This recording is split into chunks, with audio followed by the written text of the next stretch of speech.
Ayan guys, good morning! Shout out muna dyan sa ating mga followers and viewers. So, mag-pray muna ating madiscarding nanay. Yung masaya lang yung madiscarding nanay natin mga kapalangga, di ba? Kasi tingnan mo nga naman, yum yum yum yung ating ulam. Mayroon tayong talbos at ayan, talong na nilaga at saka okra. O diba, ang sarap. At saka may dalang tayong tuyo, mga kapalangga.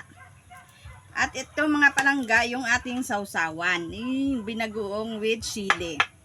At hindi mawawala yung ating kape sa umaga.